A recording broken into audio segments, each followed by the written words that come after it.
Primeira coisa, o que é a reserva de emergência? A reserva de emergência, muita gente hoje tem falado sobre reserva de oportunidade, é um dinheiro que você precisa ter guardado, que ele tenha acesso fácil e rápido, precisa de acesso rápido, ou seja, a hora que acontecer algum imprevisto, você precisa do dinheiro na sua mão. Isso se chama alta liquidez. Dentro do mercado você vai escutar isso, alta liquidez, liquidez diária. Então é quanto o dinheiro está ali acessível para você.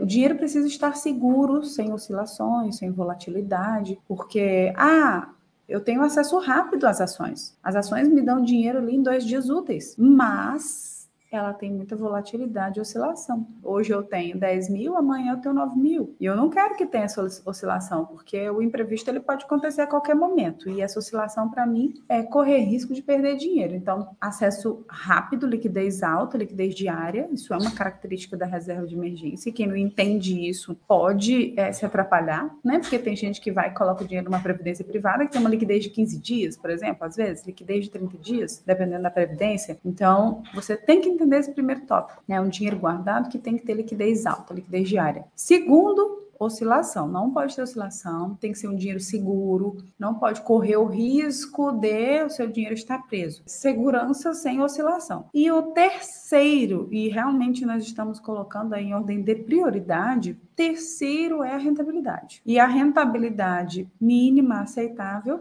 é a mesma rentabilidade da taxa básica de juros do Brasil. A taxa básica de juros do Brasil se chama Selic, então eu tenho que ter uma rentabilidade igual a Selic ou 100% do CDI. O CDI é uma outra taxa que, na verdade, ele é um espelho da Selic. Então, ou você pode usar a Selic ou o espelho da Selic, que é o CDI. A rentabilidade mínima que eu aceito, é a Selic, 100% da Selic ou 100% do CDI. Entendendo isso, aí você vai entender as outras coisas, né, da reserva. Eu já sei que é um dinheiro que eu tenho que ter guardado, que tem que ter acesso rápido, que ele precisa estar seguro, precisa render o mínimo aceitável, que é a taxa básica de juros do país. Por que eu não posso aceitar menos do que isso? Porque lugares muito simples te dão essa rentabilidade mínima aceitável. Por que aceitar menos, né? Por que eu vou receber menos do que isso? Então, não, a gente tem que receber a taxa básica de juros do país. Muita gente deixa o dinheiro guardado achando que é suficiente. Então, achando que é suficiente. O que acontece, gente? Nem todo dinheiro guardado é suficiente para ser uma reserva de emergência. Por que isso? Porque reserva de emergência, os imprevistos,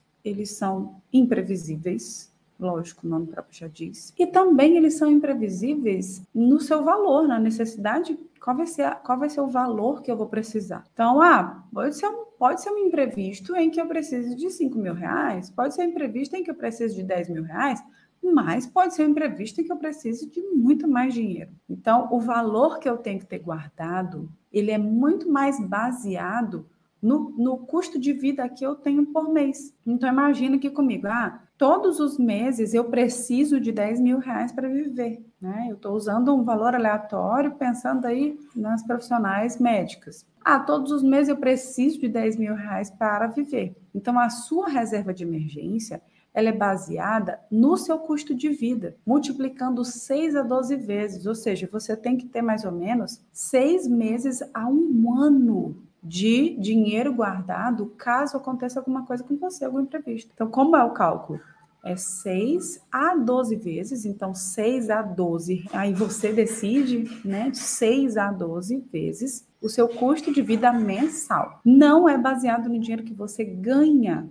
Eu ganho 20 mil, então é baseado nisso? Não, é baseado no dinheiro que você gasta. Há controvérsias sobre esse valor que você gasta, porque tem gente que fala assim, eu coloco todo o valor que eu gasto, incluindo os meus luxos. E algumas pessoas colocam, não, eu coloco só o valor mesmo de gastos necessários. Por que essa diferença? Porque algumas pessoas falam assim, se eu passar por uma necessidade financeira, uma crise financeira, ou um problema de saúde em que eu esteja vivendo da minha reserva, eu vou restringir todos os meus gastos. Tipo, não vou gastar com coisas desnecessárias. Então, eu vou restringir os meus gastos e vou viver ali no limite. Já outras pessoas falam, se eu passar por um imprevisto, um problema de saúde, eu não quero ter que cortar o meu lazer, eu não quero ter que cortar algumas coisas da minha casa. Então, eu faço a minha reserva baseado no meu gasto como um todo, mantendo o meu padrão de vida. Isso é individual, tá, gente? Isso é individual. Eu acho que tem que ter um equilíbrio.